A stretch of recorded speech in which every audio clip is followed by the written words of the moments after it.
Now most iMusic tools feel very similar to me. They have a lot of features, but when you actually use them, they feel like toys. You type in a sentence, it gives you a song, but the problem is you don't really know why it sounds the way it does, and you also don't know how to fix it. So most people end up with the same conclusion: it's fun to play with, but not really usable for serious work. Until I tried MusicCreator.AI, and that assumption started to change a little. At first, I used it the same way I always test these tools. Just generate a song and see what happens. The first result wasn't anything special either, but what actually made me pause was one thing: it doesn't just ask you to regenerate, it lets you edit it, and that changes everything. Most iMusic tools follow a simple loop: input, output, and if you don't like it, you start over. But MusicCreator.ai feels more like input, output, then deconstruct, modify, and regenerate. The iMusic generator itself already shows that mindset. It's not just a single text box. You get two paths: prompt, where the AI creates freely,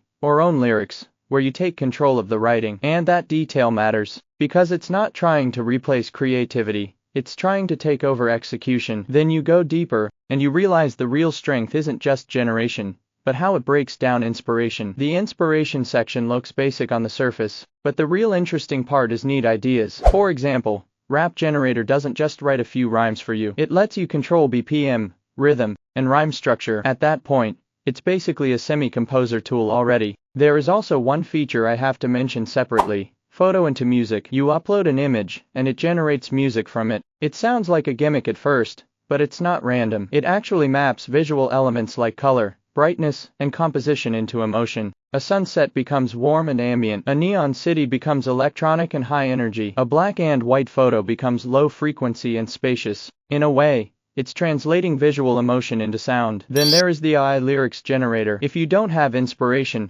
it can complete full song structures for you, from verse to chorus. The important part isn't how poetic it is, but that it removes the block in the creative process. Up to this point, it's still just a smart generation tool, but the moment I felt it was different was the vocal system. The AI song cover generator looks like a fun feature at first. The voice library is huge: public figures, anime-style voices, and different singer styles. You upload an audio track, and it can re-sing it in another voice. Very useful for content creation.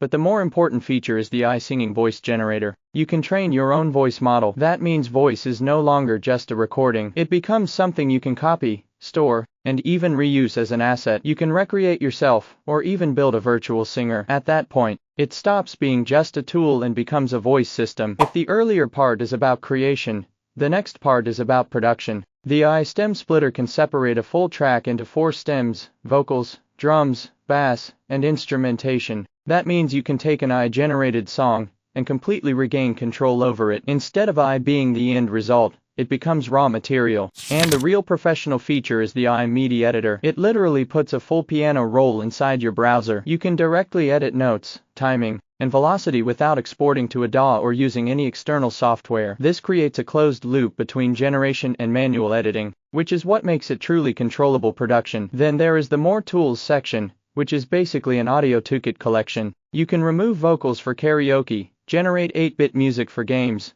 create lo-fi, dubstep, or electronic tracks, and even apply VHS effects or final mastering tools. It's not just helping you make a song, it's helping you complete the entire music production chain, from inspiration to generation, from editing to styling, and finally to pre-release processing. Everything is connected. To conclude, what makes MusicCreator.AI interesting is not how many features it has, but the direction it's trying to move toward. iMusic should not just be content generation, it should become an editable creative system. If you just want to play with iMusic, it might feel a bit complex. But if you are a content creator, a music creator, or someone actually producing work, its real value is not speed, it's control over what was previously uncontrollable.